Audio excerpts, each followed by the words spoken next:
بنوصل لآخر نقطة من نقاط البوزيشننج، وهي ان انت تديليفر بقى او تكوميونيكيت البوزيشننج ده. انت كماركتير وكماركتنج ديبارتمنت كامل بمساعدة زملائك ومديرينك وكده عملتوا بوزيشننج مهم للبراند اللي انت مسؤول عنه او البرودكت اللي انت مسؤول عنه. هل الموضوع هيفضل في طي الورق والبلان الحلوة والبوزيشننج الجميل والكلام بس؟ طبعا لا. البوزيشننج ده معمول، والماركتنج استراتيجي بشكل عام معمولة علشان تخاطب الكاستمر او توصل للتارجت كاستمرز، تخاطب الناس.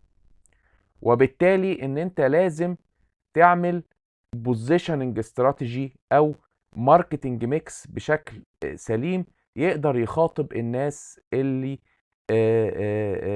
موجه ليهم البرودكت ده. بالتالي ما ينحصرش او لا يتم حصره في انه يبقى مجرد كلام. لو لو الشركة مثلا قررت ان البوزيشننج بتاع البراند ده او البوزيشننج بتاع البراند محصور في الكواليتي، او هيتركز mainly على الكواليتي، ان هم قرروا يستخدموا more for more strategy من الاستراتيجيات بتاعة البوزيشننج اللي احنا اتكلمنا عنها قبل كده، اللي هو اللي احنا سميناها بالعربي الغالي تمنه فيه. يبقى لازم كل حاجة ريليتد للماركتينج وريليتد للبرودكت وكل حاجة تكون بتخدم على البوزيشننج ده.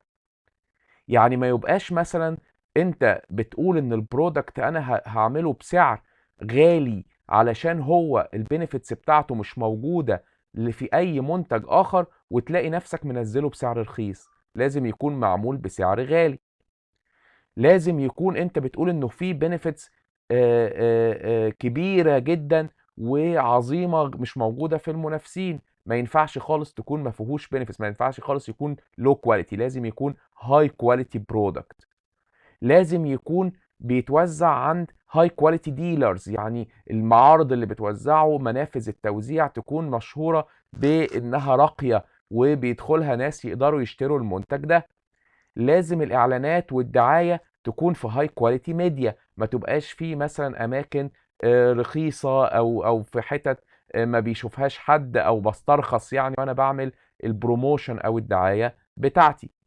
لازم اهاير او اوظف وادرب الناس اللي هيقدموا الخدمه يكونوا على اعلى مستوى من الكفاءه. لازم الريتيلرز او اماكن محلات التجزئة اللي بتبيع المنتج بتاعي تكون موجودة في كل مكان وسمعتها عالية. لازم الادفرتايزنج مسج تكون صوتها عالي وتقدر توصل للكاستمرز اللي انا بستهدفهم.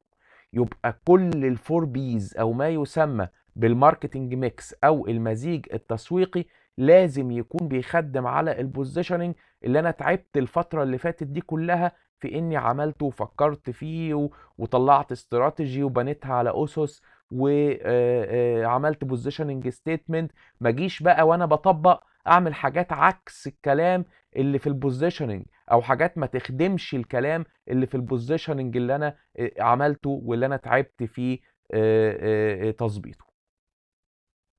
النقطة الأخيرة في موضوع البوزيشننج هي المونيتورنج، مراقبة البوزيشننج.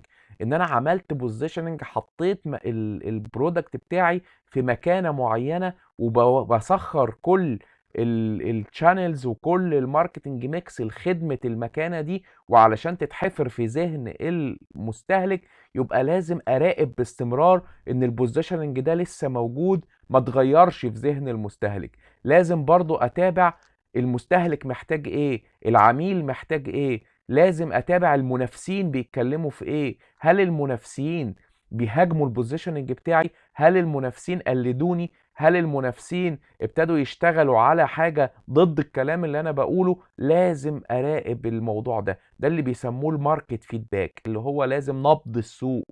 لازم اكون عارف السوق بيقول ايه، المنافسين بيعملوا ايه، البرودكت بتاعي واصل لسه محتفظ بالمكانة اللي انا عايزها، او بيشغال بالبوزيشننج اللي انا اخترته، ولا اتغير الكلام ده. لازم ان انا اراقب التغيرات في بيئة التسويق، لازم اشوف ايه المتغيرات اللي بتحصل في السوق محتاج ايه، العملاء اللي بيقولوا ايه، المنافسين بيعملوا ايه، علشان يفضل البوزيشننج محتفظ بالشكل السليم اللي انا عملته من البداية.